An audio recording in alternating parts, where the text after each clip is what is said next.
Dios colocó este tema en mi corazón, que es portadores de la verdad. Y hay una verdad que nosotros encontramos en la palabra de Dios. Cuando estudiamos y meditamos más profundo, nos damos cuenta cómo tenemos que en este tiempo ser más firmes, ser más radicales. Espérense, aquí voy a entregarle mi celular a alguien. ¿Pilas? Ya.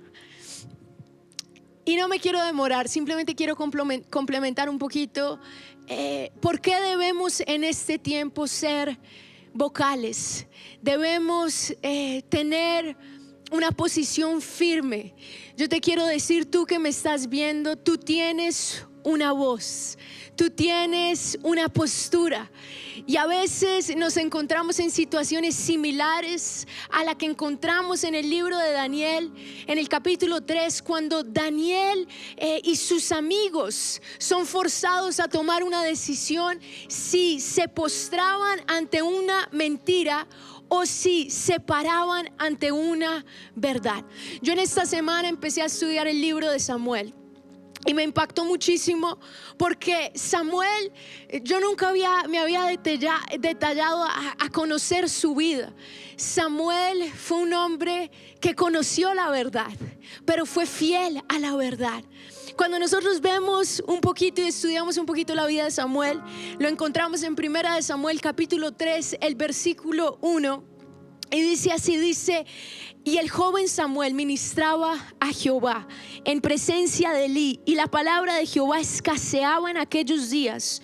No había visión con frecuencia. Para los que no saben, la mamá de Samuel, Ana, no podía tener hijos. Ella oró, clamó, y Dios le dio a Samuel. Y ella le dijo, Señor, si tú me das un hijo, yo te lo entregaré y él te servirá todos los días de su vida. Y ese fue Samuel. Cuando vemos la vida de Samuel y vemos que él estaba debajo del sacerdote Elí, un hombre que había perdido el discernimiento, que había perdido la verdad de cierta forma. Y vemos cómo Dios está buscando jóvenes. Cuando Dios llamó a Samuel, muchos dicen que él tenía 13 años y él estaba en la casa de Dios. Tal vez él no entendía mucha cosa, tal vez él no sabía de mucho, pero él estaba con hambre. Y saben, yo creo que esta convención nos dejó con hambre. Hay muchos, yo sé que hay muchos de 13 años, 15 años. Tú de pronto dices, pastora, pero yo de pronto ya tengo más años. Pero la edad no importa, lo que importa es ese corazón de niño que quiere más, que está con hambre. Y Samuel tenía hambre. Pero miren lo que dice, la palabra de Jehová escaseaba. Dios no hablaba frecuentemente. Pero llegó un momento que todo cambió. 1 de Samuel 3:4. Y Jehová llamó a Samuel. Y fue tan real en este convivir, en esta búsqueda, porque Samuel vivía en la casa de Dios. Y Dios llamó a Samuel y Samuel pensó que fue Elí. Y fue donde Elí le dijo, Elí, me llamaste. Y el profeta Elí le dijo, no. Después él se dio cuenta y le dijo, es el Señor. Y saben, ¿cómo yo puedo ser un portador de la verdad? ¿Cómo yo puedo tener una voz clara? Lo primero que vemos en Samuel es que él conoció la verdad. Tú no puedes defender algo que no conoces. Tú no puedes pararte firme por algo que no tienes convicción. Samuel tuvo ese encuentro con la verdad. Jesús dijo, yo soy el camino, la verdad y la vida. El que me conoce, conoce el camino, conoce la verdad y conoce la vida. Jesús también dijo, y conoceréis la verdad y la verdad os hará libre. Tú no puedes tener una postura por algo que no conoces. Y hasta el momento en que Samuel no conoció, no tuvo ese encuentro, no respondió al llamado, él no pudo defender. Lo vamos a ver a lo largo de su vida, que él tuvo una postura tan firme, aún en una generación tan infiel. Pero yo te quiero decir, tú tienes que conocer la verdad. Cuando tú conoces a la verdad, y la verdad es una persona que te revela sus pensamientos, que te revela posturas sobre cosas como el aborto, sobre cosas que este mundo dice que son la verdad. Pero la verdad, el verbo de Dios nos muestra cuál es la verdadera verdad. Y cuando tú conoces la verdad, tú puedes tener una postura. ¿Por qué tenemos muchos jóvenes sin postura? Muchos jóvenes arrodillándose porque no conocen la verdad. Pero cuando tú como Samuel de 13 años conoce la verdad y la verdad lo cambia. Yo estaba leyendo en estos días la autobiografía del gran evangelista Reinhard Bonnke. Ya la había leído, pero me dio por leerla otra vez. Y me encanta el momento que él describe cuando él conoció la verdad. Él dice, ese fue el momento que cambió mi vida. Él dice que tenía 10, 11 años. Acababan de salir de una guerra muy fuerte. Él y su familia estuvieron como refugiados más de 11 años. Y vivieron un momento muy difícil de mucha pobreza. Y él dice que finalmente ya las cosas estaban normales. Y cuando ya todo empieza como a normalizarse, un día su mamá llegó con un regalo para todos. Y era una barra de chocolate. De ese chocolate de leche. Bueno, a mí me gusta más ese. No sé si era de leche, pero era un chocolate. Él no había probado eso en toda su vida, porque habían vivido en tanta pobreza en la guerra. Y cuando él prueba ese pedacito de chocolate, él dice que él se transportó. Él dice que fue el cielo en la tierra. Y ahí él dijo, yo quiero más. Y él vio que la mamá empezó a trabajar, que le empezaron a dar dinero. Él veía dónde ella guardaba su dinero en su billetera. Y él dijo que ahí como que le vino el primer deseo de simplemente tomar prestado para él. Y él decía que a escondidas él iba y sacaba unas moneditas. Y él decía, algún día yo se lo devuelvo a mi mamá. Iba a la tienda para comprar ese chocolate y comer ese chocolate. Y cada día lo empezó a hacer más. Pero él decía que siempre después de saborear ese dulce chocolate, venía ese sabor amargo de que algo estaba mal, de que él sabía que estaba incorrecto lo que él estaba haciendo. Y un día su mamá lo coge en medio de la acción. Él con la mano en medio de la cartera, sacando la billetera. Y la mamá le dice, Reinhard. Y él, frío, él dice, paila, me cogieron. Y la mamá le dice, ¿qué estás haciendo? ¿Y cuál es la primera respuesta? Él lo describe muy chistoso en el libro. ¿Cuál es la primera respuesta de un niño que es culpado? Nada. ¿Qué estás haciendo? Nada, mamá, nada. Y la mamá lo mira, Reinhard, ¿estás sacando dinero de mi billetera? No, mamá, debieron ser mis hermanos. Quería culpar a los hermanos. Debieron ser mis hermanos. Vas a ver quién de ellos te sacó el dinero. Y la mamá hace algo que me llama mucho la atención. La mamá se sienta en la cama de él y le dice, Reinhard, siéntate aquí. Y él dice, eso era peor que una paliza. Él se sentó y la mamá le dice, mírame a los ojos. Y él dice, yo prefería una paliza que mirar a la mujer que más amaba y más admiraba. Y ella lo mira y con los ojos aguados le dice, Reinhard, estoy tan decepcionada. Porque no simplemente fallaste, pero pecaste. Y él le dijo, ¿y tú sabes lo que hiciste? Y él con la cabeza así agachado, un niño de 11 años. Y la mamá le dice, tú robaste. Y la palabra de Dios dice claramente, no robarás. Y romper la ley de Dios es un pecado. Y los pecadores, y ella decía, y hoy no estoy triste porque fallaste, estoy preocupada porque los pecadores van al infierno. Y en ese momento ella le hace una pregunta y le dice, ¿sabes que por eso que tú hiciste Cristo murió en la cruz? Y los ojos de él, ahí dice que él sintió una convicción tan grande. Él sintió como que su pecado pesaba 3,000 toneladas. Y ella le dijo, ¿sabes que por este pecado Cristo murió? Él dijo, yo nunca había entendido que Cristo había muerto por mi pecado.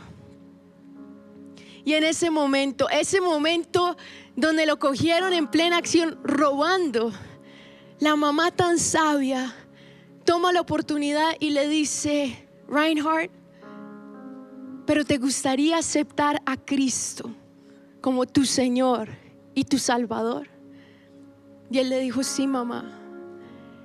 Y ahí hizo la oración. Pero la mamá le dijo: ok, ahora tienes que confesar que crees en la verdad. Este domingo te vas a poner en pie y le vas a contar a toda la iglesia lo que pasó hoy. Y Reinhard dice: ok. Y ese día, ese domingo, él se levantó, él anunció a toda la iglesia, dijo lo que había hecho, dijo que encontró perdón, dijo que encontró la verdad. Pero lo que más me impacta es lo que él dijo después. Él dijo: después de ese día nunca me aparté de la verdad, nunca más volví a robar, nunca más volví a hacer ese pecado que en ese momento fue tan claro. Eso es lo que sucede cuando tú conoces la verdad. ¿Sabes? Tú no tienes que tener una experiencia así que tal vez un relámpago cayó, no, pero tú tienes que tener convicción de que conociste la verdad. Porque en este mundo, si tú no conoces la verdad, eres esclavo de las mentiras y el engaño de este mundo. Y Samuel tuvo esa experiencia con Dios. Todos los grandes siervos de Dios, todos los grandes hombres de Dios, todas las personas que compartieron con nosotros la semana pasada, tuvieron un encuentro con la verdad y defienden la verdad. Pero eso es lo que vemos en Samuel. Miren lo que dice el versículo 20 del capítulo 3. Dice: y todo Israel, desde Dan hasta Beerseba, o sea, desde el norte hasta el sur, conoció que Samuel era fiel. Diga conmigo: fiel. Conoció que Samuel era fiel profeta de Jehová. Uno piensa que el tiempo de Samuel fue gloria, porque lo vemos teniendo un encuentro con el Señor a sus 13 años, y luego vemos que él juzgó a Israel y que Dios lo usó para escoger a Saúl, el primer rey de Israel, y luego a David. Pero eso fue cuando Samuel ya era un anciano. Dios lo llama cuando él tenía 13 años. ¿Qué pasó en ese intervalo del llamado conocer la verdad a escoger el futuro rey de Israel? Saben, si tú lees el pueblo que le tocó a Samuel, era un pueblo tan infiel. Era un pueblo que no tenía temor a Dios. La Biblia dice que Samuel recibía palabra de Jehová, y dice: y Samuel habló al pueblo, y el pueblo no escuchaba. El pueblo no escuchaba. Pero aún así Samuel era fiel. Me impacta porque luego te invito a que leas todos estos capítulos de 1 de Samuel 4, 5, 6. Porque el pueblo de Israel toma en vano la presencia de Dios. El arca de Dios es capturada. Luego regresan el arca, pero vemos la falta de temor a Dios, de la santidad de Dios. Me impacta estos versos que dicen, el capítulo 7 dice así, 1 de Samuel capítulo 7, el verso 1 y 2. Dice: y vinieron los de Kiriat Jearim y llevaron el arca de Jehová. Esto fue cuando recuperaron el arca, y la pusieron en casa de Abinadab, situada en el collado, y santificaron a Eleazar su hijo para que guardase el arca. Y desde el día que llegó el arca a Kiriat Jearim pasaron muchos días, 20 años, y toda la casa de Israel lamentaba en pos de Jehová. ¿Saben qué me llama la atención ahí? Que por 20 años el pueblo siguió sin reverencia, sin temor, y servían específicamente a dos dioses: Baal, y el segundo era Astarot. Baal y Astarot. En la convención hablaron en el panel del tabú de la sexualidad un poco lo que representaba Baal. Habían prostitutas en el templo, llevaban al pueblo a una inmoralidad tan descarada y lo hacían parte de su religión. Sacrificaban humanos, sacrificaban bebés, y uno ve cómo se hizo parte de la cultura del pueblo de Israel. Y esa fue la generación que tuvo que pastorear Samuel. Una generación que no era fiel a la verdad. Una generación que no escuchaba. Y yo leyendo este verso dice que pasaron 20 años. Un comentario decía: ¿dónde estaba Samuel en esos 20 años? Pero vemos que el fruto de lo que sucedió aquí, que dice que después de 20 años la casa de Israel lamentaba en pos de Jehová. ¿Cómo así? La casa de Israel empezó a sentir el peso de su pecado. Y eso solo sucede cuando hay una persona fiel a la verdad, orando en intercesión. Samuel fue fiel a Dios cuando el pueblo fue infiel. Samuel iba de pueblo en pueblo, hablaba y les decía: lo que están haciendo está incorrecto, y el pueblo no escuchaba. Pero aunque el pueblo no escuchara, aún así él era fiel. Yo te pregunto, ¿y si tú eres el único que habla la verdad? ¿Y si tú eres el único en tu universidad? ¿Y si tú eres el único en tu trabajo? ¿Y si tú eres el único, aún así te vas a callar? ¿O vas a ser fiel? ¿Cómo ser infiel a aquel que lo dio todo por nosotros? Estos días me empecé a estudiar la biografía de Dietrich Bonhoeffer, es alemán también, y me pareció muy interesante. Es un libro así, voy ya en la página 100, pero me llamó tanto la atención que su fidelidad a la verdad. Él fue un pastor alemán durante el reinado de Hitler. Y me llamó la atención algo que sucedió el 30 de enero de 1933. Hitler asume el poder de Alemania. Y 2 días después, el 1 de febrero del mismo año, sale un teólogo de 26 años en una de las emisoras más importantes del país, dando un discurso. Y el título era: la nueva opinión que tienen las nuevas generaciones del concepto de liderazgo. Él hablaba con argumentos, pero llegó un momento en su discurso que él dijo cómo este nuevo modelo del Führer, que era Hitler, y ese tipo de liderazgo se iba a convertir en un ídolo para la nación, iba a engañar y mentir, y cómo era un liderazgo de opresión. Cuando dice eso, inmediatamente cortaron la transmisión. Y desde ese momento empezó la lucha por la verdad. Muchos pastores, protestantes, iglesias reconocidas aceptaron al nuevo Führer por temor de que les quitaran sus iglesias, y aceptaron esta nueva normalidad. Pero este hombre enfrentó oposición en la misma iglesia, enfrentó oposición fuera, enfrentó oposición porque él conocía la verdad. 4 semanas después estaba dando su primer sermón.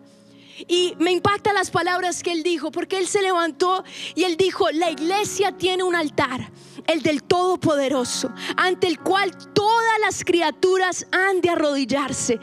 Y él lo decía: quien busque otra cosa que no sea esto, deberá mantenerse a distancia. No podrá unirse a nosotros en la casa de Dios. Porque él hablaba claramente que Hitler se estaba levantando como un Dios, como otro altar, como un ídolo. Y él decía: si tú estás adorando ese altar, no puedes entrar a esta casa. Lo persiguieron, lo atacaron, lo encarcelaron y lo mataron por defender la verdad. ¿Hasta qué punto estás tú dispuesto a defender la verdad? Me impactó una foto, y termino con esto, una foto que vi hace unas semanas. Una foto de un jugador de básquetbol de la NBA. Y quiero que pongan la foto en la pantalla para que ustedes vean.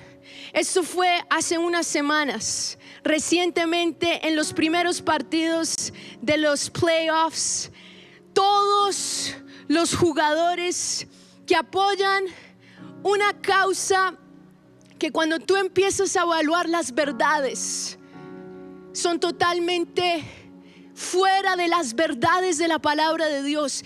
Todos están arrodillados menos uno. Todos están arrodillándose ante la verdad que el mundo, que la cultura les está vendiendo, menos uno. Y eso se requiere valentía, porque ser fiel a la verdad no es para los cobardes. Ser fiel a la verdad no es para los que tienen temor de que se les burlen. Y él fue el primero en hacerlo, porque él dice: eso, yo creo que las vidas vidas negras importan, pero este movimiento no representa la verdad que yo creo que está en Cristo Jesús. Yo te quiero decir, no apoyes toda la verdad que el mundo apoya. No apoyes todo lo que el mundo dice. Tienes que apoyar esto, porque nosotros tenemos una verdad, y esa verdad está centrada en la palabra de Dios. Y yo te pregunto, si fueras hoy tú, si fuera en tu escuela, ¿tú estarías dispuesto a ser fiel a la verdad? A pararte y decir, yo no me voy a arrodillar. Yo no me voy a arrodillar, porque arrodillar es apoyar el asesinato de miles de bebés que están siendo abortados. Yo no apoyo esa verdad porque está en contravía de la verdad que yo conozco, que es la palabra de Dios. Yo te quiero preguntar, si fueras tú, ¿estarías en pie? ¿Qué hicieron los 3 amigos de Daniel? Todos se arrodillaron, todos, menos ellos. Hoy estamos enfrentándonos a una generación que le llama a lo malo bueno y a lo bueno malo. Tú tienes que ser un joven que conoce la verdad, pero más que eso, que defiende la verdad. Y miren lo último que sucede. Me impacta esto, porque la verdad siempre lleva al arrepentimiento. Samuel no fue fácil, pero por 20 años él se mantuvo como el único que habló las verdades de la palabra de Dios. Y finalmente Dios empezó a obrar en los corazones. Y dice el versículo 3 del capítulo 7: habló Samuel a toda la casa de Israel, diciendo: si de todo vuestro corazón os volvéis a Jehová, quitad los dioses ajenos y Astarot de entre vosotros, que era esa diosa que simbolizaba la sexualidad, la inmoralidad. Y Samuel les decía: y preparad vuestro corazón a Jehová, y solo a él servid, y os librará de la mano de los filisteos. Entonces los hijos de Israel quitaron a los Baales y a Astarot y sirvieron solo a Jehová. Samuel era una persona de oración. Lo sabemos porque unos versículos después el pueblo de Israel le dice a Samuel, le dice: Samuel, no ceses de clamar por nosotros a Jehová nuestro Dios, no ceses de orar. Y la Biblia dice: y Samuel oró a Jehová y Jehová le oyó. Porque Dios escucha las oraciones de aquellos que son fieles a la verdad. Dios escucha las oraciones de aquellos que toman una posición. ¿Y saben cuál es el efecto? El efecto de ser fiel a la verdad es que muchos se vuelven al arrepentimiento. ¿Qué sucedió cuando querían condenar a Daniel por orar 3 veces al día? Sacaron un decreto que decía: nadie puede orar, pero Daniel se mantuvo fiel. Y Dios honró su fidelidad. Y fruto de su fidelidad a la verdad, el rey dijo: todos deben adorar al Dios de Daniel. Fruto de estos 3 jóvenes estar en pie y no arrodillarse y ser fieles a la verdad. Estuvieron en el fuego pero no se quemaron. Estuvieron en el fuego pero con Jesús salen del fuego, y el mismo rey dice: todos aquí vean que el único Dios verdadero es el Dios de Sadrach, Mesach y Abednego. Yo te quiero decir, Dios honra a los que lo honran, y yo lo honro siendo fiel a la verdad. Quiero que te pongas en pie ahí en tu sala. Ponte en pie y hoy pídele al Señor, primero, que conozcas la verdad, pero segundo, que tengas esta valentía de ser fiel, de ser firme, de decirle: Señor, yo no me voy a arrodillar a las verdades de este mundo que no son mi verdad. Mi verdad es solo una, y la encuentro en Jesucristo, el verbo de Dios, y la encuentro en la palabra de Dios. Y vas a cerrar tus ojos, pon tu mano en tu corazón y dile: Señor, hoy cambia mi corazón. Dame un corazón que te honra. Tú honras a los que te honran. Y hoy, Señor, quiero conocer la verdad, tener convicción de la verdad. Tal vez tú no tienes convicción de la verdad. Yo creo que hay personas que me están viendo hoy que no tienen convicción de la verdad. Hoy pídele, Señor Jesús, que yo te conozca hoy, que pueda tener un encuentro con la verdad.